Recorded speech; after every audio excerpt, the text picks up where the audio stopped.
केकड़ा पैक होकर के विदेश में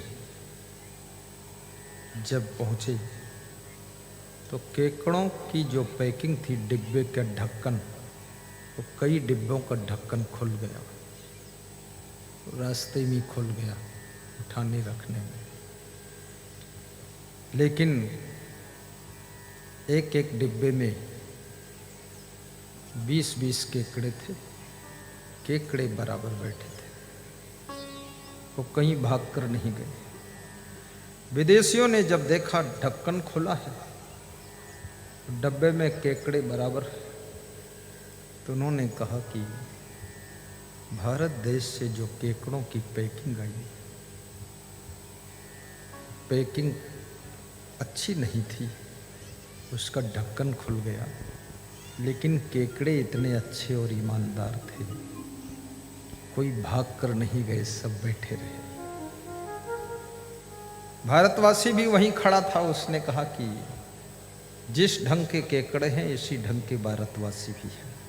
बोले क्या मतलब?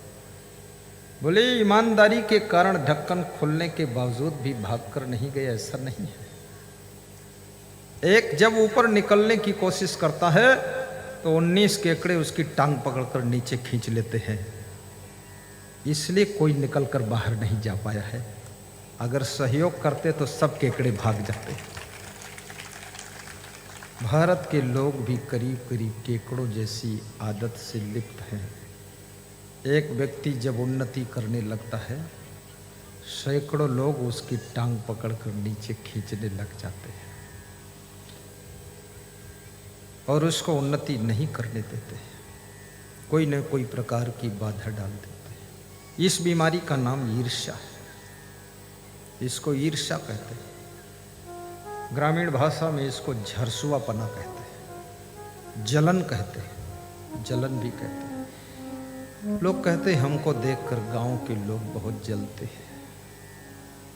इस बात को आप समझ रहे होंगे, जलते हैं लोग।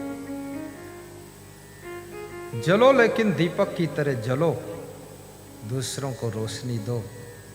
ईर्ष्या की आग में जलोगे, खुद अंधकार में भटकोगे और दूसरों को भी आगे बढ़ने में ब्रेकर बनोगे।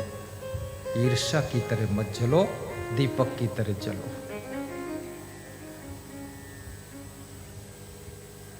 स्वयं जलते हुए दीपक बनो, दूसरे बुझे हुए दीपक को भी जलाने की कोशिश करो। स्वयं सही रास्ते पर चलो ताकि भटके हुए लोगों को भी सही रास्ता तुम बता सको। एक भी जागा हुआ व्यक्ति हजारों सोए हुए लोगों को जगा सकता है, लेकिन हजारों सोए हुए लोग एक भी सोए हुए व्यक्ति को नहीं जगा सकते। परिवार को भी सुधारने की कोशिश कीजिए, अपने बेटे बेटियों को भी नियंत्रण में रखिए, अनुशासन के महत्व को समझिए। जिस व्यक्ति का अपने कुटुंब पर अनुशासन नहीं है, उसका कुटुंब कौरव दल की तरह तैयार होता है और बहुत जल्दी विनष्ट गति को प्राप्त होता है। स्वयं भी अनुशासन में रहना सीखिए। Discipline life and clean life. भगवान श्री राम जब 14 वर्ष का वनवास पूर्ण करके अयोध्या को वापस लौट कर आए, सबके द्वार पर दीप प्रज्वलित देख करके भगवान ने पूछा, ये दीप क्यों जल रहे? अवधवासियों ने बताया, आप 14 वर्ष के बाद वनवास से लौटे हैं, सबको बड़ी खुशी है और खुशी में दीपक जलाए गए। ये बहुत बड़ी बात है। त्रिभुवना में भी जब रात 11 बजे हम आए, सबके द्वार पर दीपक जल रहे थे। दीपक खुशी का प्रतीक है, प्रकाश का प्रतीक है। ज्ञान का प्रतीक है। भगवान राम ने सबको मिलने के लिए एक सभा का आयोजन किया और सभा में संदेश दिया।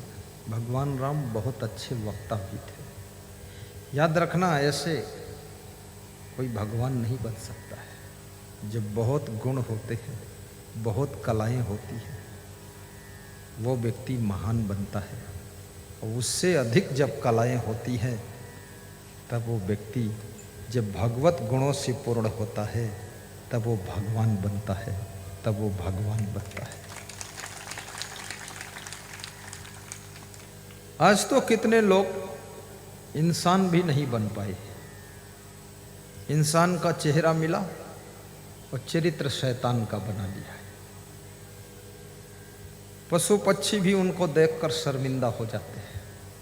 ऐसी जीवन लीला तैयार कर रखी है। पूरा परिवार तबाह है, गांव परेशान है, खुद परेशान है।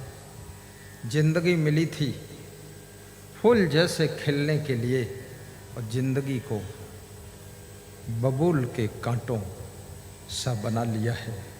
जहाँ रहते वहीं सबको चुभते रहते। गुलाब बन करके जियो ताकि तुम्हारी सुंदरता और सुगंध से संसार आनंद पूर्वक जी सके। कांटे बन करके मत जियो, क्योंकि संसार के लोग थोड़ा सा आपके पास बैठकर सुकून चाहते हैं।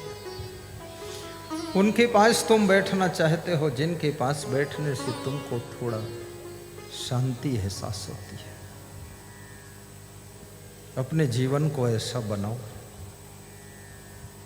जब धृतराष्ट्र बहुत परेशान होते थे, चिंतित होते थे, तो विदुर को बुलाते थे और कहते थे, विदुर आओ मेरे पास बैठो। तुम्हारे शब्दों से भी हमको शांति मिलती है। विदुर ने कहा, यदि मेरे शब्दों से तुमको शांति मिलती है राजन, तो मेरे शब्दों को आचरण में उतार कर देखो तो महाशांति में प्रवेश कर जाओगे। महाशांति में प्रवेश कर जाओगे। धृतराष्ट्र ऊपर से अंधे हैं ऐसा नहीं है, वे मोह में भी अंधे हैं। नेत्रों से अंधा व्यक्ति उतनी गलती नहीं कर सकता है जितना कामांध, मोहांध, क्रोधांध, लोभांध और मदांध व्यक्ति गलती करता है। इसलिए आपकी आंख कमजोर हो तो चिंता की बात नहीं है। विवेक की आंख आपकी ठीक होना चाहिए। चर्म नेत्र बाहर का रास्ता दिखाते हैं, परंतु विवेक के नेत्र जिंदगी कैसे जीना चाहिए उस राह को बताते हैं, उस राह को बताते हैं। विवेक की आंखें खुलनी चाहिए। और जिनका विवेक जागृत हो गया है, वह लोग दूसरों को भी समझाना शुरू कर देते हैं, सत्संगी बन जाते हैं। विवेक कैसे जागृत होगा? बिनु सत्संग विवेक न हो। ये चौपाई प्रसिद्ध है, बहुत बार आप सुन चुके हैं और सत्संग में बार बार ये चौपाई दोहराई जाती है।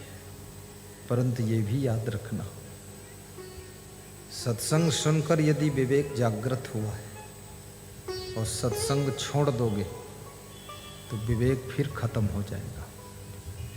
निरंतर सत्संग सुनना पड़ेगा, निरंतर दीपक में तेल डालना पड़ेगा, तब दीपक जलता रहेगा, अन्यथा दीपक बुझ जाएगा। निरंतर सत्संग का तेल आपके जीवन के दीपक में पड़ता रहेगा तो विवेक का उजाला आपकी जिंदगी के धरातल पर होता रहेगा। बोलिए सद्गुरु भगवान की जय। बार बार सत्संग सुनने की आवश्यकता है।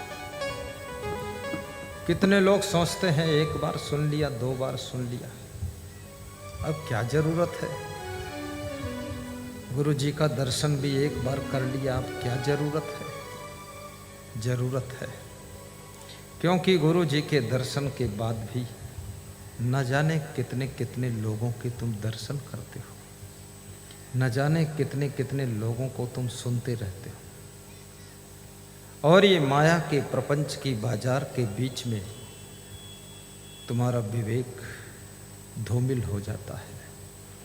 इसलिए बहुत बार देखा जाता है लोग सत्संग सुनकर शराब छोड़ देते हैं, दूसरे साल पता लगाओ तो फिर शराब पीने लग जाते हैं, क्योंकि लंबे समय तक उनको सत्संग नहीं मिला, फिर बुद्धि बिगड़ गई है।